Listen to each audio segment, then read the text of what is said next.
Hi people, ഞാൻ the inside word. Director brilliance ആണെന്ന് തോന്നുന്നു. സിനിമയുടെ ടൈറ്റിലിൽ തന്നെ കാണിച്ചു തന്നിട്ടുണ്ട് സിനിമ ജഗ പുകയാണോ. വിൻവിളി നായകന്റെ തുഗ്ലീഫ് കണ്ട് ഇറങ്ങിയിരിക്കുകയാണ്. അയ്യോ കഷ്ടം. എന്റെ ഏറ്റവും വലിയ വിഷമം എന്താണെന്നറിയോ, ഇമാതിരി കിടിലൻ തഗ്ലീഫ് എന്നൊക്കെ പറഞ്ഞ ഒരു ടൈറ്റില് ഇതുപോലൊരു ദാരിദ്ര്യം പിടിച്ച പടത്തിനൊക്കെ യൂസ് ചെയ്ത് നശിപ്പിച്ചല്ലോ എന്ന് ആലോചിക്കുമ്പോഴും എനിക്കൊന്ന് ഇവരെന്തോ ഒരു ഗെറ്റ് ടുഗദർ ആണ് പ്ലാൻ ചെയ്തിരുന്ന സമയത്ത് ഇന്ന് അതിന്റെ കൂടെ ഒരു സിനിമയും കൂടെ ചെയ്തേക്കെന്ന് വിചാരിച്ച്. കാരണം പഴയ ഗ്യാങ് ടീമുകൾ മൊത്തം ഉണ്ട് ഈ സിനിമയിൽ. ഇത് ശരിക്കും പറഞ്ഞ ഒരു 2010 ഇറങ്ങിയതിന് ചിലപ്പം ഹിറ്റായിരുന്നു ഈ പടം. ലാസ്റ്റ് ഞാൻ ആ ഒരു 2005-2010 കാലഘട്ടത്തിലാണ് ഇതുപോലത്തെയൊക്കെ സിനിമയൊക്കെ കണ്ടേക്കുന്നത്.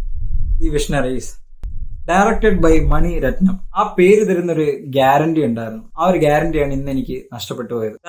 താങ്കളൊരു ലെജൻഡ് ആണ് നമ്മുടെയൊക്കെ മനസ്സിൽ. എന്ത് പറ്റി?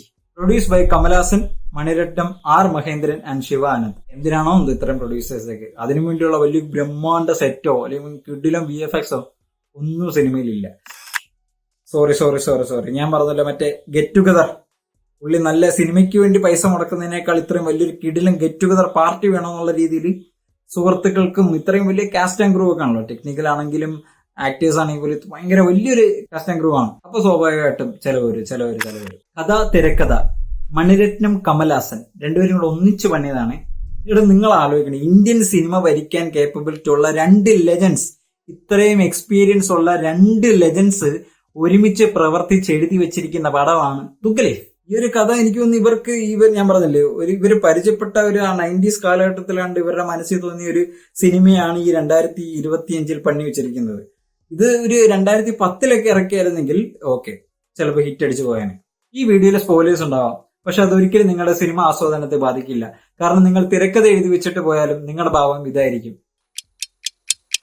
ദി ഫേസസ്, വിൻവിളി നായകൻ, ഉലക നായകൻ കമലഹാസൻ. ആക്ടിംഗ് വൈസ് ഒക്കെ കിടിലാണ്. പുള്ളിയുടെ ഈ ഒരു പ്രായത്തിലാണെങ്കിൽ പോലും ഫ്ലെക്സിബിലിറ്റി ഒക്കെ സിനിമയിലെ കമലഹാസന്റെയും സിംബുവിന്റെയും ഒരു കെമിസ്ട്രി ഉണ്ട്. ഒരു ഗിവ് റെസ്പെക്ട് ടേക്ക് റെസ്പെക്ട് എന്നുള്ള രീതിയിൽ നമുക്ക് ഇങ്ങനെ ആ ഒരു കെമിസ്ട്രി ഒക്കെ എനിക്ക് ഭയങ്കരമായിട്ട് ഇഷ്ടപ്പെട്ടു. പിന്നെ സിനിമയിൽ കമലഹാസൻ കുറെ ഇമോഷണൽ സീൻസ് ഒക്കെ ചെയ്യുന്നുണ്ട്. പക്ഷെ അത് കാണുന്ന പ്രേക്ഷകൻ ഒരിക്കലും അത് ഫീൽ ആവുകയോ അല്ലെങ്കിൽ കണക്ട് ആവുകയോ ചെയ്യത്തില്ല. കാരണം അത് തിരക്കഥയുടെ പോരായ്മ തന്നെയാണ്. എന്താണ് മണിരത്നവും കമലഹാസനും ഉദ്ദേശിച്ചതെന്ന് എനിക്ക് മനസ്സിലാവുന്നില്ല. ഈ സിനിമയിൽ കമലഹാസൻ കള്ളവെടി വെക്കാൻ പോവാണ്, അതായത് ഒരു അവീതം. ഈ അവീതത്തിന് ശേഷം നേരെ വന്ന് ഭാര്യയുടെ അടുത്ത് പോയിട്ട് ഭയങ്കര ഇമോഷണലി കരയുന്ന അങ്ങനെ കുറെ സീനൊക്കെയാണ്. നമുക്ക് ഒരു കാണുന്ന പ്രേക്ഷകൻ എങ്ങനെ ഇവരുടെ ആ ഒരു കമലഹാസന് തന്റെ ഭാര്യയോടുള്ള പ്രണയം മനസ്സിലാവും? അതായത് ഒരു അവീതം കഴിഞ്ഞ് നേരെ വന്നിട്ട് ഭാര്യ അടുത്ത് പോയിട്ട് നീ എന്റെ കരളാണ്, പൊന്നാണ്, നീ ഇല്ലാണ്ട് എനിക്ക് ജീവിക്കാൻ പറ്റില്ല എന്നൊക്കെ പറയുമ്പം നമുക്ക് എങ്ങനെ ആ ഒരു കമലഹാസന് ഭാര്യയോടുള്ള ഒരു സ്നേഹം നമുക്ക് മനസ്സിലാവും? ഇത് പോരാനായിട്ട് ഭയങ്കര നമ്മളെ സെന്റ് അടിപ്പിക്കാനായിട്ട് AR റഹ്മാൻ തകർത്ത് ഇമോഷണൽ BGM ഒക്കെ തകർത്തിടുക, എന്നിട്ട് നമുക്കൊന്നും തോന്നില്ല. അതേപോലെ അഭിനയമാണെങ്കിൽ പോലും കമലഹാസനെ കിടിലായിട്ടാണ് അഭിനയിക്കുന്നത് ആ ഒരു ഇമോഷണൽ സീനൊക്കെ. പക്ഷെ ഒരു തരത്തിൽ നമുക്ക് അയ്യോ പാവമെന്നോ അല്ലെങ്കിൽ നമുക്കൊരു ഫീൽ ആവുമല്ലോ, ആ ഒരു സിറ്റുവേഷൻ നമുക്കൊന്ന് ഫീൽ ആവുമല്ലോ. പക്ഷെ ഇത് അങ്ങനെ ആവുന്നില്ല. കാരണം ഇതിന് തൊട്ടു മുന്നുള്ള സാഹചര്യം അങ്ങനെയാണ്. ഇതിനെ എങ്ങനെയാണ് നമുക്കൊരു പ്യുവർ ലവ് എന്നുള്ള ഒരു സാഹചര്യത്തിലാണ് നമുക്ക് ആ 2 ക്യാരക്ടേഴ്സിനോട് നമുക്കൊരു ഇമോഷണൽ ഫീൽ ഉണ്ടാവുക. ഇത് അങ്ങനെ ഇല്ല. പിന്നെ എന്തിനാണ് ഇങ്ങനെ ഒരു സീൻ? അവിടെ തന്റെ ഓർമ്മ നഷ്ടപ്പെട്ട പോയ ഭാര്യയുടെ അടുത്തൊക്കെ പോകുന്ന ആ ഒരു ഇതൊക്കെ നമുക്ക് ഒരു തരത്തിലും എനിക്കായിട്ടില്ല. ആ ബീച്ചിന്റെ അടുത്ത് ഭാര്യയുടെ അടുത്ത് പോയിരുന്ന് കരഞ്ഞു മെഴുകേണ്ട ഒരു ആവശ്യമില്ല അവിടെ. ഈ സിനിമയിൽ എന്തിനാണ് പുള്ളിക്ക് ഇങ്ങനെ ഈ കറുത്ത വേഷവും ഈ ചൈനക്കാരുടെ ഒക്കെ ഗെറ്റപ്പ് അതിലോട്ട് എത്തിക്കാനൊക്കെ പെടുന്ന ഒരു കാര്യം ഞാൻ പറഞ്ഞുതരാം. അതായത് ഒരു കൊക്കയിലോട്ടൊക്കെ വീഴും, ഇത്രയും വലിയ താഴ്ചയാണ്. എന്തായാലും മൊത്തം നടുവെല്ലാം ഒടിഞ്ഞ് ഇത്രയും മരത്തിലും തടിയിലൊക്കെ ഇടിച്ചിട്ടാണ് വീഴുന്നത്. അപ്പൊ ഇങ്ങനെ നമ്മള് സാധാരണ സിനിമകളിൽ ഇങ്ങനെ കൊക്കയിലോട്ടോ അല്ലെങ്കിൽ വെള്ളച്ചാട്ടത്തിലോട്ട് വീഴുമ്പോൾ അവിടുത്തെ ഏതെങ്കിലും ഒരു ട്രൈബൽ ആദിവാസികളൊക്കെ വന്ന് കൊണ്ടുപോയി ചികിത്സിച്ച് ശരിയാക്കുന്നു. അത് നമുക്കറിയാം, ഇതാണ് സംഭവിക്കാൻ പോകുന്നത് നമുക്കറിയാം. അപ്പം ഞാനിങ്ങനെ ഈ ഒരു ക്ലീശേ സീൻ പ്രതീക്ഷിച്ചിരുന്നപ്പം വേറൊരു സീനാണ്. ഇത്രയും നടുവെല്ലാം ഒടിഞ്ഞ് വീഴുന്ന ഒരാള് കൂളായിട്ടൊക്കെ എണീറ്റ് ഓടുന്നു. അപ്പൊ ഞാൻ ആലോചിച്ചു ഇതിലും ഭേദം വല്ല ആരെങ്കിലും പൊക്കി എടുത്തോണ്ട് പോയി രക്ഷിക്കുന്ന പോലെ കാണിച്ചായിരുന്നെങ്കിൽ ഇതിലും നന്നായിരുന്നു എന്ന് തോന്നിപ്പോയി. പിന്നെ എനിക്ക് തോന്നുന്നു സമയക്കൂടുതൽ കാരണം കട്ട് ചെയ്ത് കളഞ്ഞാണോ, എഡിറ്റർ കട്ട് ചെയ്ത് കളഞ്ഞാണോ എന്ന് എനിക്ക് ഡൗട്ട് ഉണ്ട്.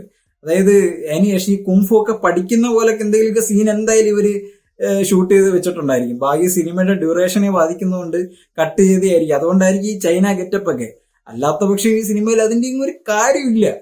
ബാക്കി കാസ്റ്റ് പറയുകയാണെങ്കിൽ ചിമ്പു, തൃഷ, ജോജു ജോർജ്, നാസർ, അലി ഫസൽ, അശോക് സെൽവൻ, ഭഗവതി പെരുമാൾ, ബാബുരാജ്, ഇഷ്ടം പോലെ ഉണ്ട്. ഇങ്ങനെ ഒരുപാടുണ്ട്. ഞാൻ പറഞ്ഞല്ലോ ഗെറ്റ് ടുഗദർ ആണ്. ജയറാമിന്റെ കൂടെ ഒരു കുറവുണ്ടാകും. ജയറാമിനോട് കൊണ്ടുവന്നായിരുന്നെങ്കിൽ പൂർണ്ണതയാണ്. ചിമ്പുവിന്റെ സിനിമാ കരിയറിൽ ഒരു മികച്ച ഒരു കഥാപാത്രം എന്ന് തന്നെ പറയാം ഈ അമരൻ. തഗ് ലൈഫ് അനൗൺസ്മെന്റ് ചെയ്ത സമയത്ത് കാസ്റ്റ് ലിസ്റ്റില് ദുൽഖർ സൽമാൻ ആയിരുന്നു ഞാൻ കേട്ടിരുന്നു. അതിനുശേഷം അതെന്തോ കാരണത്താൽ മാറിപ്പോയി, എന്താണെന്നറിയില്ല. പക്ഷെ ദുൽഖറിന് തികച്ചും ഈ ഒരു അമരൻ എന്ന കഥാപാത്രം നഷ്ടം തന്നെയാണ്. ഇന്നേ വരെ ദുൽഖർ ചെയ്യാത്ത തരത്തിലുള്ള ഒരു കഥാപാത്രം, അതേപോലെ നല്ലൊരു ഓൾറെഡി തമിഴ് ഓഡിയൻസിന്റെ റീച്ച് ഉണ്ടെങ്കിൽ പോലും തന്റെ സിനിമ കരിയറിൽ എഴുതി ചേർക്കപ്പെടാൻ പറ്റിയ ഒരു കഥാപാത്രം തന്നെ ആയിരുന്നതിന് അമരൻ. ഋഷിയുടെ കാര്യം പറയുകയാണെങ്കിൽ മണിരത്നത്തിന്റെ സിനിമയാണ്. സ്വാഭാവികമായിട്ടും നടിമാർക്ക് എല്ലാവർക്കും ഒരു പ്രത്യേക സൗന്ദര്യമായിരിക്കും. അത് തൃശ്ശയിലും എവിഡന്റ് ആയിരുന്നു. കഥാപാത്രത്തെ കുറിച്ച് പറയുകയാണെങ്കിൽ ഒരു ബീച്ച് സീനുണ്ട്. അതില് ചിമ്പു തൃശ്ശിയനോട് എന്തൊക്കെയോ പറയുന്നു, തൃശ്ശി ചിമ്പുവിനോട് എന്തൊക്കെയോ പറയുന്നു. എനിക്ക് പേഴ്സണലി മറ്റേ അന്യൻ സിനിമയ്ക്ക് ഒരു ട്രിബ്യൂട്ട് സീനായിട്ട് കാണിച്ചേക്കുന്ന പോലെയാണ് ആ ഒരു സീൻ എനിക്ക് ഫീൽ ചെയ്തേക്കുന്നത്. എന്നെ ഒന്നും ചെയ്തിടാ 5 കൊലയും ഞാനെന്താ തപ്പം ചെയ്യലയ്യാ എന്നെ ചുമ്മാ. ഇതിൽ എനിക്ക് ഏറ്റവും ഇഷ്ടപ്പെട്ട കഥാപാത്രം ഏതാണെന്ന് അറിയോ? ജോജു ജോർജിന്റെ ഒരു മലയാളി കാഞ്ഞിരപ്പള്ളിക്കാരൻ അച്ചാരനായിട്ടാണ്. പുള്ളി കണ്ടല്ലോ പെർഫെക്റ്റ് മാസ് മെറ്റീരിയൽ എന്ന് പറയുന്നതിൽ കിഡിലൻ. ആ മുടിയൊക്കെ ഇങ്ങനെ കാറ്റത്ത് പറക്കുന്നതൊക്കെ ഉണ്ട്. എന്താ സ്വാങ് ഉണ്ടല്ലോ പുള്ളിക്ക്. എന്തായാലും തമിഴ്നാട്ടിൽ കുറെ ഫാൻസ് എന്തായാലും ഈ ഒരു റെട്രോയ്ക്കും ഈ ഒരു സിനിമയിലൂടെ ഒക്കെ കിട്ടും. പിന്നെ നാസറൊക്കെ ഉണ്ട്. അല്ല, ടിപ്പിക്കൽ നാസർ എന്താണോ അത് പുള്ളി ആ ഒരു സ്റ്റീരിയോ ടൈപ്പ് തന്നെ ഈ സിനിമയിലും ചെയ്തു വെച്ചിട്ടുണ്ട്. The crafters. അടുത്തത് മറ്റാരുമല്ല, അടുത്ത ലെജൻഡ് ദി AR റഹ്മാൻ. പുള്ളിയുടെ ലൈഫിലെ അല്ലെങ്കിൽ പുള്ളിയുടെ കരിയറിലെ ഏറ്റവും വേഴ്സ്റ്റ് ആയിട്ടുള്ള സിനിമയാണ് തഗ് ലൈഫിൽ ചെയ്തിരിക്കുന്ന കമ്പോസിഷൻ. എനിക്ക് തോന്നുന്നു പുള്ളി വല്ല അസിസ്റ്റൻസിനെയോ ആണ് പുതിയതായിട്ട് വന്ന ആരെങ്കിലുമൊക്കെ കൊണ്ട് ചെയ്യിപ്പിച്ചാൻ തോന്നുന്നു. ഇടയ്ക്കിടയ്ക്ക് കണ്ട മാത്രം പുള്ളി വന്ന് ചെയ്തു പോയിട്ടേ ഉള്ളെന്ന് തോന്നുന്നു. അല്ലെങ്കിൽ പുള്ളി ഇങ്ങനെ കുറെ പണ്ടം കണ്ടൊക്കെ ചെയ്തു വെച്ചിരിക്കുന്നെങ്കിൽ അവിടെ ഇവിടെയൊക്കെ ആയിട്ടും ഇട്ടിട്ടുണ്ട്. ആകെ എനിക്ക് ഇതിൽ ഇഷ്ടപ്പെട്ട ഒരു സ്കോർ എന്ന് പറയുന്നത് കമൽഹാസന്റെ ഇൻട്രോ കാണിക്കുമ്പോൾ ഉള്ള ഒരു സ്കോറും, അതേപോലെ ലാസ്റ്റ് ചിമ്പുവിന്റെ ഒരു ഫൈറ്റ് സീൻ വരുമ്പോൾ ഉള്ള ഒരു സ്കോറും. അത് മാത്രമാണ് എനിക്ക് ഈ സിനിമയിൽ കുറച്ച് ഇഷ്ടപ്പെട്ടത്. ബാക്കിയെല്ലാം എനിക്കിത് ഈ പുള്ളിയുടെ വർക്ക് ഇഷ്ടപ്പെടാഞ്ഞത് മെയിൻ കാരണം ഒരു സിനിമയുടെ ആ ഒരു സീൻ എന്താണോ ആ സീനിന് നേരെ ഓപ്പോസിറ്റ് ആയിട്ടുള്ള ഒരു സ്കോറാണ് പുള്ളി ഈ സിനിമ ചെയ്തേക്കുന്നത്. അതായത് നല്ലൊരു മാസ് സീനാന്ന് വെച്ചോ, ആ സീനിന് എന്തോ ഒരു ബന്ധമില്ലാത്ത രീതിയിലുള്ള ഒരു സ്കോർ.